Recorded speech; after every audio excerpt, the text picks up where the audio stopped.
Daniel sat in his luxurious office staring at the doctor's letter in his hands, unable to believe the words that danced across the page. His mind raced as he read the lines again. It was a cancer diagnosis, pancreatic cancer stage 4. The doctor had written that he had only a few months left to live. This must be a mistake, Daniel thought, shaking his head in disbelief. He didn't feel sick, he was in perfect health. His hair was still thick and black, his body strong, and there was no signs of weakness. How could this be happening? How could he have cancer when he felt fine? He had gone for his routine checkup only a few days ago and no one had mentioned anything about cancer. He had been told everything was normal, that he was healthy. But what truly frightened him wasn't the cancer itself. It was the thought of leaving his family behind. He loved his wife, Julia, more than anything. She had been his rock, his companion through thick and thin, and their son, Ethan, was everything to him. He couldn't bear the thought of leaving them. How would they cope? Daniel wondered, gripping the letter tightly in his hands. How will Julia and Ethan manage without me? His thought turned to his sisters, Misha and Clara. They had never liked Julia. From the moment he had met her, his sisters had made their disapproval clear. They had told him she wasn't worthy of him, that she wasn't of his status. His wealth, his success, his reputation, none of it mattered to them when it came to Julia. But now, in this moment of crisis, he couldn't shake the fear that his sisters might not treat Julia and Ethan well after his death. They had always been selfish and manipulative, and their resentment towards Julia was obvious. He had seen it countless times over the years, the way they had made snide comments and tried to dye the word between him and his wife. What would they do once I'm gone? Daniel thought again, his heart sinking. Would they take everything from Julia and Ethan? Would they make their lives miserable? Daniel couldn't bear the thought of his sister treating his family poorly after he was gone. It was one thing to live with their constant judgment and their passive-aggressive remarks, but to leave Julia and Ethan vulnerable to their cruelty, that was something he couldn't allow. A sudden thought struck him, what if I could test them? He couldn't trust his sisters, not with something as important as Julia and Ethan's well-being. He needed to know with certainty that they would behave once he was no longer around, and he knew the best way to find out was by faking his own death. The idea made him uneasy. It felt wrong to deceive his family like that, to put them through such pain, but the more he thought about it, the more he realized it was the only way to protect them.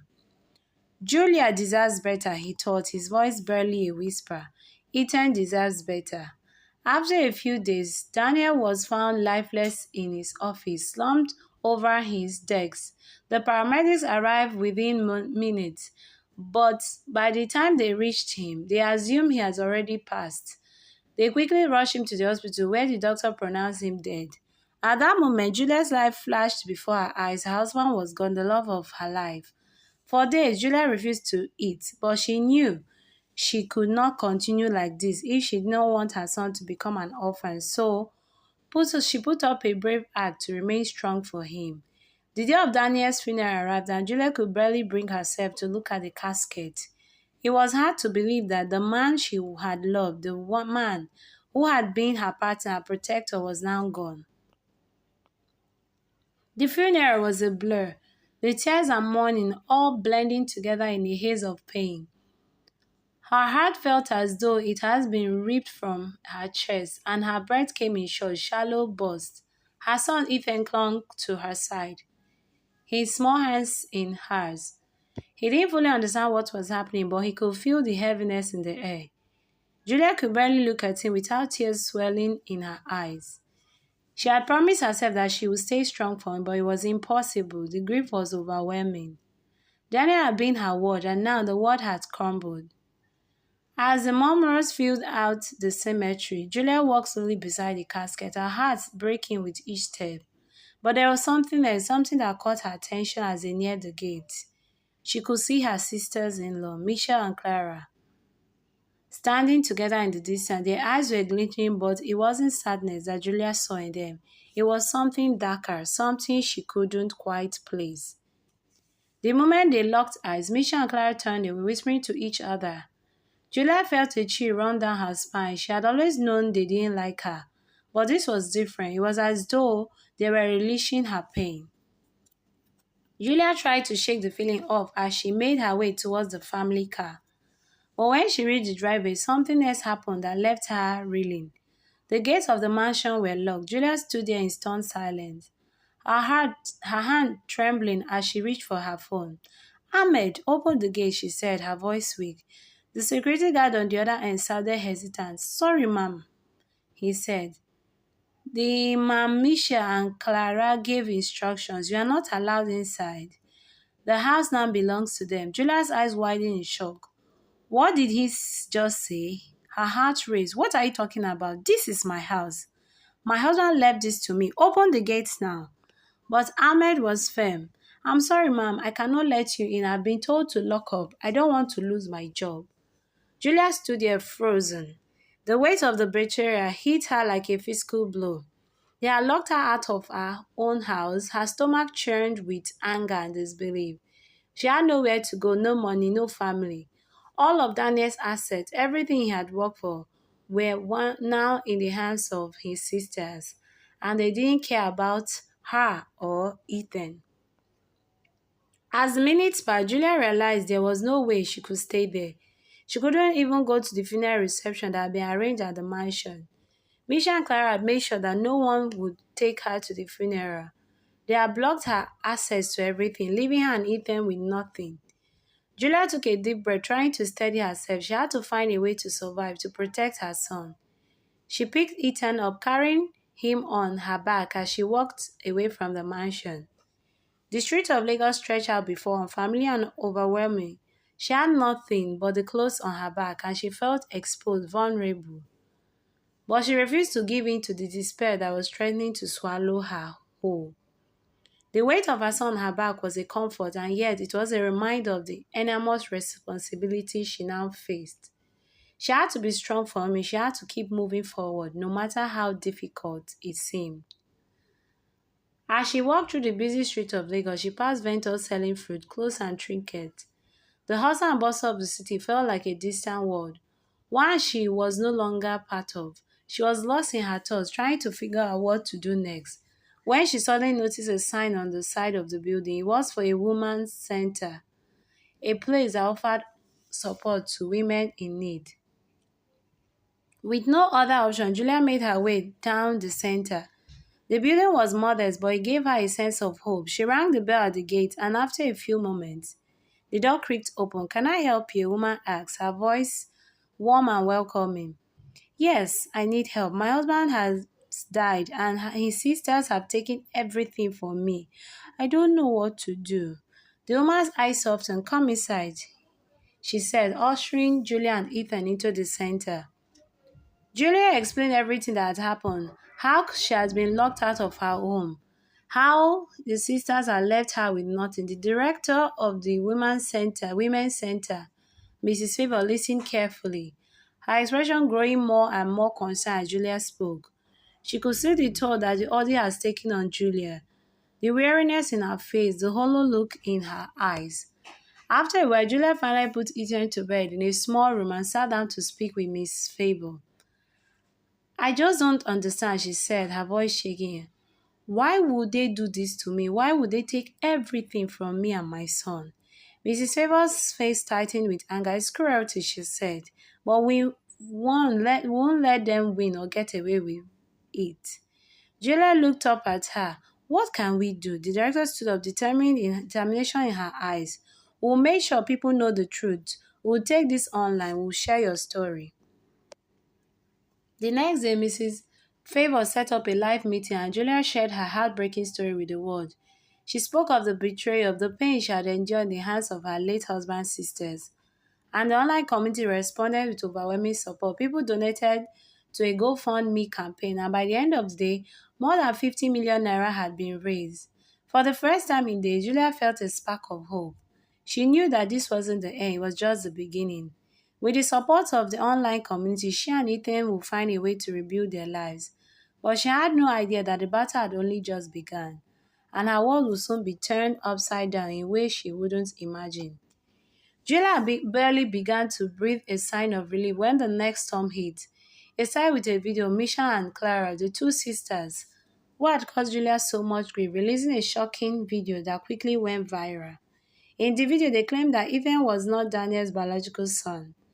Their voices were calm but filled with a venomous edge as they spoke, holding up what appeared to be a forged document.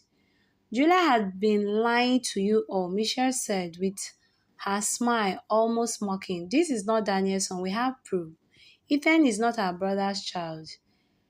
He was never meant to inherit anything from him. Clara, standing beside her, nodded. Daniel knew about this the entire time. He knew that Julia had been unfaithful, and he didn't say anything. And that's why he didn't leave her anything in his will. Julia never had the right to any of his wealth. Julia sat in the small room at the women's center, watching the video on her phone in disbelief. Her hands trembled as the words sank in, the accusation, the cruel lies. They were all carefully designed to ruin her reputation and cast doubt in everything she has been through. The video quickly gained traction online. People were divided, some believing the sisters, others standing for Julia. It was a public spectacle, a battle for truth that no one had expected. Julia was bombarded with messages, some supportive but most full of doubt and skepticism. The internet was a wild place, and now her own credibility was under attack. The online community, which had once railed behind her, was beginning to question everything. As the weeks passed, the pressure only mounted. Julia had tried to stay strong for Ethan, but the weight of the lies and accusation were unbearable. She couldn't believe her sisters-in-law were capable of this cruelty. She had trusted them once, but now they were taking everything from her, including her dignity. Despite everything, Julia refused to back down. She knew she had to prove her innocence for herself and for Ethan. But there was one obstacle. The sisters were blocking her every move. Julia had received countless messages from supporters asking her to do a DNA test to clear her name. Do the test, Julia, they urged. Show the world that Ethan is Daniel's son. Julia agreed. She wanted to silence the lies once and for all. She tried to contact Misha and Clara to request a sample of Daniel's DNA, but the sisters refused. Time and time, she sent messages begging them to cooperate to allow her to prove the truth. But they remained silent, their response is non-existent. The frustration mounted as the days dragged on. Julia was losing patience. She had no access to Daniel's belongings, no way to gather his DNA or her own. She had nothing to prove her innocence but the words of those who supported her. But how could she fight this alone? Then the sisters released another video. This time, they accused Julia of refusing to take a DNA test for Ethan. Even though they had been waiting for her to come to collect the samples, their words were driven with sarcasm. Mrs. Favor decided to take matters into her own hands. She went public, releasing the receipts of Julia's attempt to contact her sister-in-law. She shared the message Julia had sent her along with responses, or rather the lack of responses, from Misha and Clara. The evidence was clear. Julia had done everything she could to get DNA samples, but the sisters had refused to comply. The director's intervention turned the tide. The online community, which had once been divided, now rallied behind Julia once more. People were outraged at the sisters' cruelty and began to demand answers. Julia's supporters flooded social media with their messages of support, and the sisters' video quickly lost credibility. But the damage had already been done. Julia was exhausted, emotionally drained from the constant battle. She felt like she had been fighting an endless war, not just for her own son's future, but for her own sanity. Through it all, Ethan remained her source of strength. He was the only thing that kept her going, the one person who believed in her when the world seemed to turn against her. Each visit to the cemetery brought fresh waves of sorrow. Julia would clutch Ethan tightly, whispering to him as they stood by the grave, She would tell him stories about his father, about how he has been kind, loving, and protective. And every time Ethan would ask her when her father would come home, the question always broke her. It was in this moment, at the grave of the man she had loved, that Julia found some semblance of peace. She clung to the memory of Daniel, hoping that somehow, in some way, he was still with them. As Julia was beginning to feel like the walls were closing in, a shocking turn of events occurred. It was an ordinary morning when Daniel's lawyer called her. His voice was tight with urgency as he relayed the news. Julia, there is something you need to know. Daniel wasn't sick. The cancer diagnosis was a mistake. The doctors mixed up his test result with another patient. Julia felt the world tilt behind her. What? What are you saying? Her voice cracked, disbelief coursing through her veins. Julia clutched the phone tightly in her hand, her heart racing. Why would he do this to me, she thought. Why would he fake his death? But the truth had been revealed, and the answers to her questions were clearer than ever. Daniel had faked his death to test the loyalty of his sisters, and it had been at the cost of her heart, her trust, and her sanity. Julia had been through a lot. She had endured the mockery of her sisters, the betrayal and the harshness of their lies. She had fought tooth and nail to protect Ethan and preserve Daniel's memory. Daniel, now revealed to be alive, faced the wrath of his family and the online community. His sisters, Misha and Clara, were exposed for their cruel actions. It was clear to everyone that they had been manipulating the situation for their own gain, trying to take everything from Julia and Ethan. Their lies, their cruelty, and their complete disregard for their brother's family were laid bare for all to see. But Daniel couldn't escape the consequences of his actions. He had put his family through unimaginable pain. He had watched Julia suffer, knowing fully well that it was all part of his twisted test. And now the reality of what had been done weighed on him like a burden. He knew he had to make things right, but he wasn't sure how. He had hurt Julia in many ways, and he didn't know how to make amends. Days passed, and Daniel found himself outside Julia's door, his heart racing with fear. He had come to apologize, to beg for her forgiveness, but he was terrified that she would never look at him the same way again. Julia opened the door, her face pale and tired, her eyes filled with a sadness that tore at his soul. For a moment they just stood there, neither of them knowing what to say. I'm sorry, Daniel whispered, his voice breaking. I never should have done this to you. I was selfish, and I hurt you in the worst possible way. I thought I was protecting you, but all I did was cause you pain. I didn't mean for all this to happen. Julia's eyes filled with tears, and her voice was quite almost distant. You should have trusted me, Daniel. You should have trusted me with the truth. You should have let me be there for you. Instead, you put me through a nightmare. You made me think I lost you, and for what? To test your sisters? Daniel reached out, his hands trembling as he touched her arm. I didn't know how else to find out the truth. I was scared of what would happen if I wasn't there. I didn't trust anyone, not even you. But I was wrong, Julia. I see that now. Julia turned away, wiping the tears in her eyes. You put me through hell, Daniel. I lost everything, my home, my peace of mind, my trust in you. I had to fight for our son, all while mourning you. You broke me. Daniel's heart shattered. Please forgive me. Please forgive me. I know I don't deserve your forgiveness, but please, I want to make it right. I love you. I love Ethan. I've always loved you both. I just didn't know how to handle the fear of losing you, Daniel said, his voice full of raw emotions. Julia stood still for a long moment, the pain still fresh, but there was something in Daniel's eyes, a deep sincerity, an apology that reached from his heart. I don't know if I can forgive you yet, she whispered, but I'll try for Ethan. He deserves to have his father in his life. With that, Julia opened her arms to him. It wasn't forgiveness just yet, but it was a beginning, a chance to them to rebuild, to heal the wounds that had been torn open. The sisters, Misha and Clara, were drowned and cast out of Daniel's life forever.